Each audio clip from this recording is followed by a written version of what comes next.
Hello, my friend, and welcome to Wisdom Trek. I am Guthrie Chamberlain, your guide to wisdom and creating a living legacy. Thank you for joining us for our 5-day-per-week wisdom and legacy building podcast. This is day 559 of our trek, and we are hiking a series of trails called The Tools in Gramps Backpack. Each Monday, for a total of 20 weeks, we'll explore a different tool that is needed to motivate and equip parents and grandparents to train their children and grandchildren to be successful on their trek of life. If you don't have any children or grandchildren of your own, use these tools to train others that you do influence. Today is the 10th tool in Gramps' backpack, and it is patience. We are broadcasting from our studios at the Big House in Marietta, Ohio. Life is hectic, and situations will really try our patience. In our instant everything world that we now live in, we lose patience so easy. If our fast food meal takes us more than 5 minutes to receive, we come unhinged. If a website takes more than a few seconds to load, we almost lose it. If we get behind someone driving that happens to be driving just the speed limit, we really go crazy. This is why it is so important to include the tool of patience in our backpack as one of our character traits. We first need to learn it ourselves, which is very difficult, and then through patience we need to teach it to others.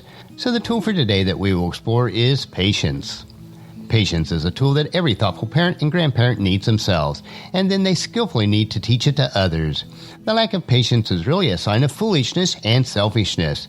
The reason that we become impatient is that we feel that our time and priorities are much more important than others. Patience, though, is an embodiment of love. Love is an exercise in patience. One of the attributes of love is being patient, as we are told in 1 Corinthians chapter 13, verse 4. Love is patient and kind. Love is not jealous or boastful or proud. From time to time, even our most considerate friends and family members may do things that worry us, confuse us, and even anger us. Why is this?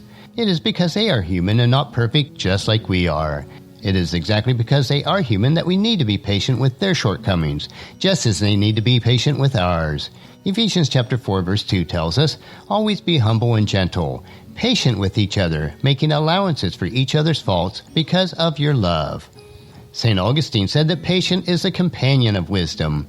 It is also listed as part of the fruit of the Spirit contained in Galatians chapter 5, verses 22 through 23. But the Holy Spirit produces this kind of fruit in our lives: love, joy, peace, patience, kindness, goodness, faithfulness, gentleness, and self-control. There is no law against these things.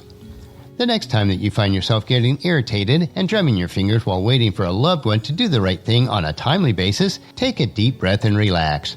Ask God for a little more patience. After all, we have very little control over most circumstances and events in our lives anyway. Impatience just makes the journey much more miserable. The world unfolds according to God's timetable, not ours. For that matter, our acquaintances, friends, and loved ones live and grow according to their timetable too. Sometimes we must wait patiently, and that is a good thing, because it helps us to grow our patience. After all, think about how patient God is with us and our shortcomings. Colossians chapter 3, verses 12 through 14 tells us, since God chose you to be holy people he loves, you must clothe yourself with tender-hearted mercy, kindness, humility, gentleness, and patience. Make allowances for each other's faults, and forgive anyone who offends you. Remember, the Lord forgave you, so you must forgive others. With these thoughts in mind, we will conclude our trek for today and close Gramps' backpack. Before I do, I will pass this tool of patience on to you. Once you have this tool in your backpack, it is up to you to use it in your life by becoming more patient, humble, and gentle. Then teach and train your children and grandchildren and everyone that you impact to be more patient. This can only be done if it is first demonstrated in your life. When you possess this kind of patience, regardless of your circumstances, you can have a life that is both rich and satisfying. Next Monday, we will investigate the 11th tool in Gramps' backpack, which is values. But on tomorrow's trek, we will explore another wisdom quote, and this 3-minute wisdom supplement will assist you in becoming more healthy, wealthy, and wise each day. Thank you for joining us on this trek called life, and encourage your friends and family to join us and to come along with us tomorrow for another day of Wisdom Trek, creating a legacy.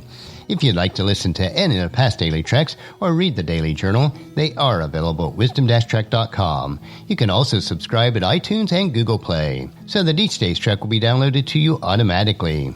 And as we close, I want to thank you for allowing me to be your guide, your mentor, but most importantly, I am your friend, as I serve you through the Wisdom Trek podcast and journal.